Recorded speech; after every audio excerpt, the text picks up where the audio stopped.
Asset Television, your best station for news, politics, business, sports and entertainment. Your one-stop channel, Asset Television. Hello and thanks for staying with us on Asset Television. Welcome to the news. I am Doris Samuel. First, the headlines. Kano Governor Abba Yusuf orders prosecution of protesters. Russian embassy in Nigeria denies involvement in end bad governance protest. Nigerian sprinter Ofili trudges on at the Paris Olympic.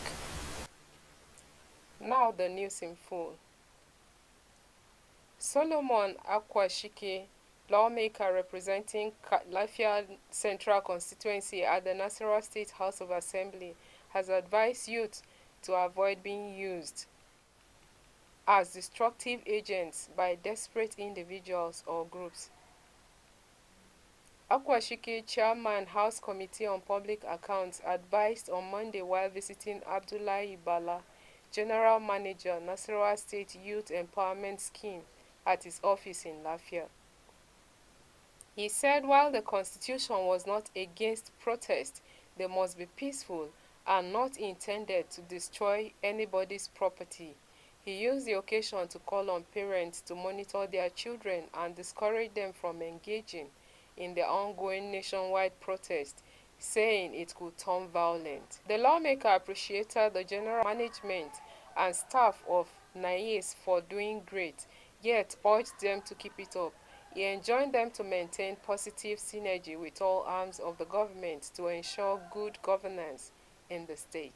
Kano State Governor Abba Kabir Yusuf has ordered the immediate prosecution of over 600 hoodlums who were identified and arrested during the violent protests that took lives and destroyed properties running into billions of naira in Kano State. Reports have it that business and social activities have been disrupted in Kano since the beginning of the protest. We saw unpatriotic elements looting both private and public properties.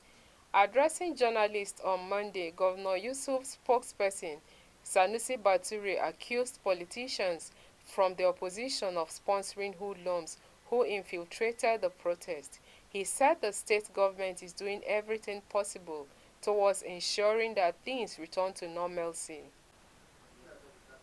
Welcome to Asset Television, your best station for news, politics, business, sports and entertainment. Your one-stop channel, Asset Television. Welcome back from the break. Nigerians from various states across the nation on the 1st of August 2024 went on a nationwide protest tagged #EndBadGovernance, which is scheduled to last for 10 days. The protest is by the citizens of the country who have decided to raise their voices to protest as a way of expressing their grievances against the high cost of living, hunger, high levels of unemployment, amongst others. The protest is mostly considered to be heavy in the northern part of the country, even though other states are participating. However, in states such as Kaduna, Kano, Katsina, Niger, Borno, Gombe, Bauchi, the protest became violent with widespread looting of government and private properties, with the involvement of hoodlums to cause mayhem and anarchy. In some of the northern states, the protest turned violent following confrontations between the police and the protesters.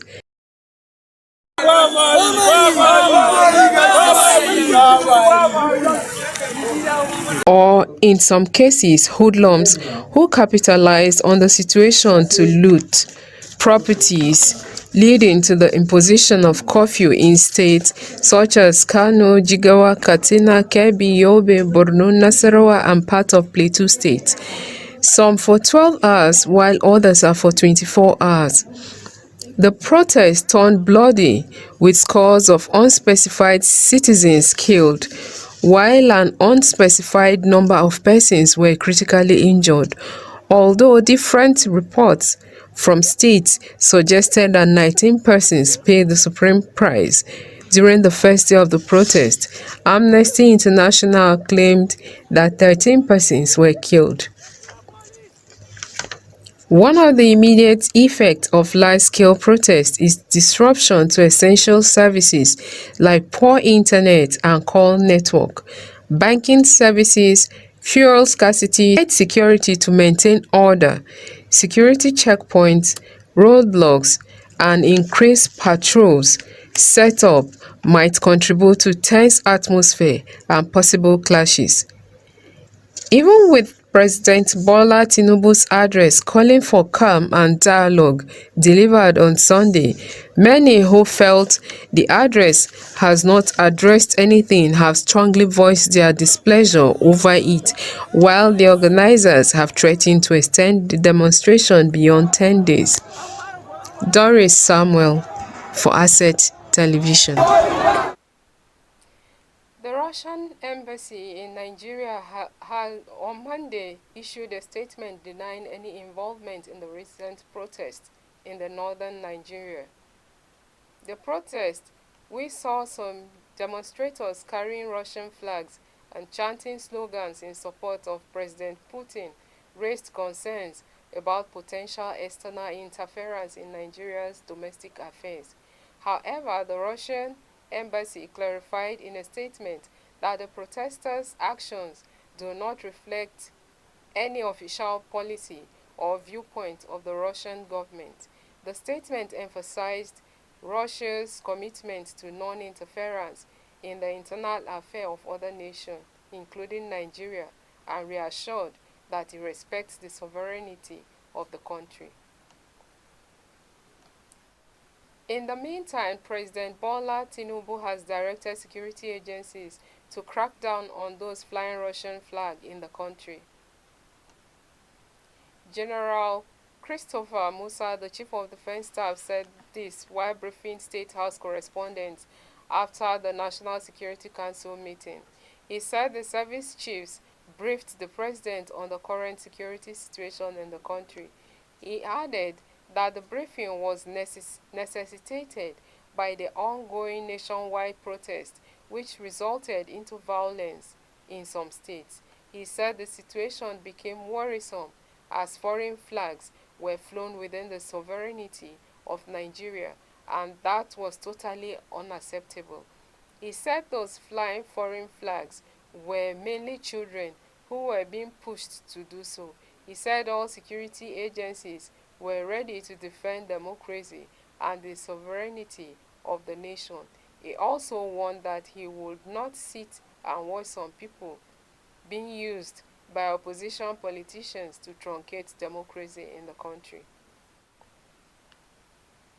The Northern Christian Youth Professionals have commended President Tinubu's administration for the substantial revenues saving for I take again. The Northern Christian Youth Professionals have commended President Tinubu's administration for the substantial revenue savings achieved since the removal of the fuel subsidy, advising the states, local governments areas to review economic policies and palliative distribution structures.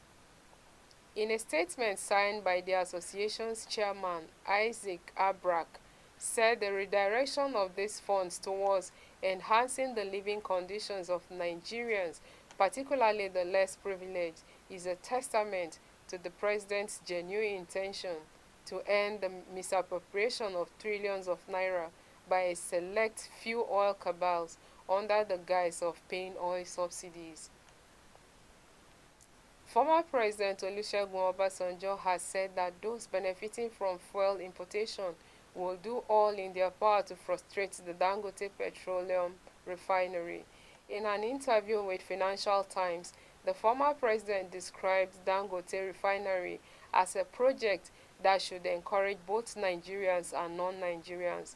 Obasanjo shared his opinion on the heels of recent allegations by the president of the Dangote Group, Aliko Dangote, that some government and non-government officials were making efforts to frustrate the $20 billion refinery.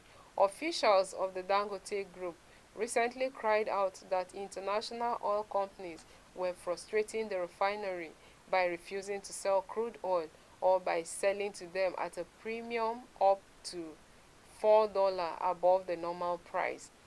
This prompted the Federal Executive Council's directive to the Nigerian National Petroleum Company Limited to sell crude oil to Dangote Refinery and other local refineries in naira and not in United States dollars. He also accused the Nigerian Mainstream and Downstream Regulatory Authority of deliberately granting licenses to individuals to import dirty fuel. However, the regulator denied this, saying Dangote diesel was inferior when compared to the imported ones. The NMDPRA chief executive Farouk Ahmed also stated that the country would not stop fuel importation to avoid a monopoly by the Dangote group. Dangote commenced operations at his Beamont facility located in Lagos last December with 350,000 barrels a day. The refinery hopes to achieve its full capacity of 650,000 barrels per day by the end of the year.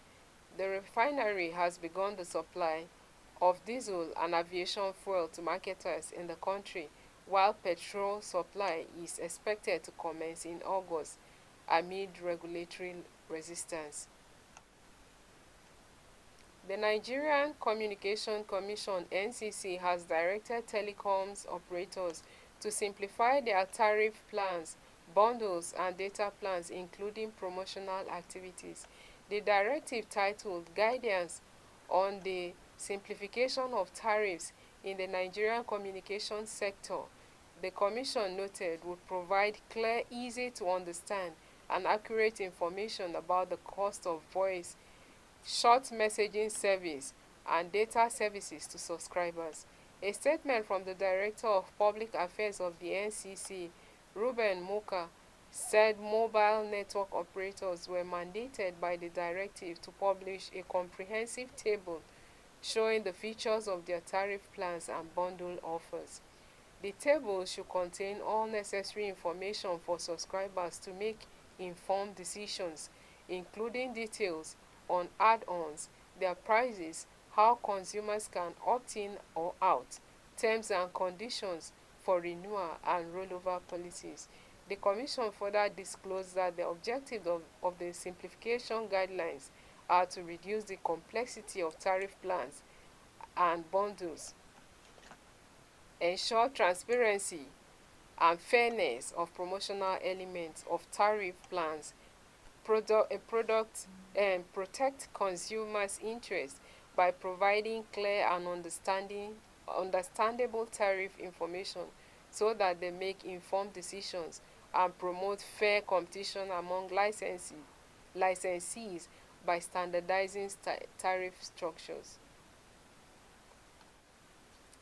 United States Vice President and Democratic presidential candidate Kamala Harris has narrowed her search for a vice presidential running mate to two finalists, Pennsylvania Governor Josh Shapiro and Minnesota Governor Tim Walz.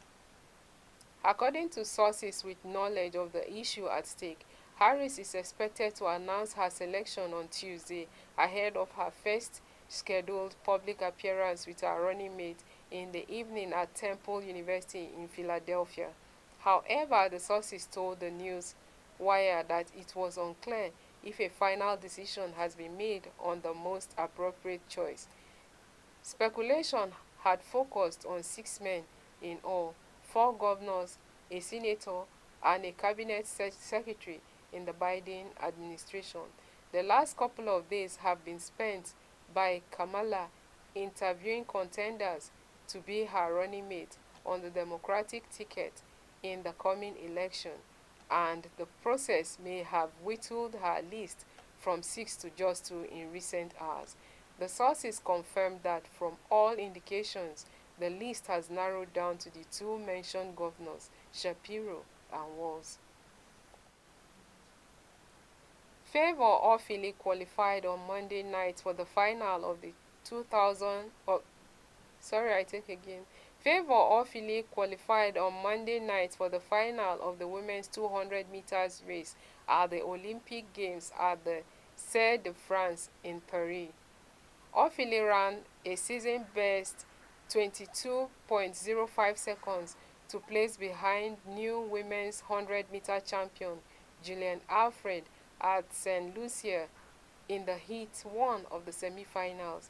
She joined 7 others in Tuesday evening's final of the event, ranking 3rd among the crowd. Ofili is the lowest on the list in a world ranking of 31 and with a personal best of 21.96.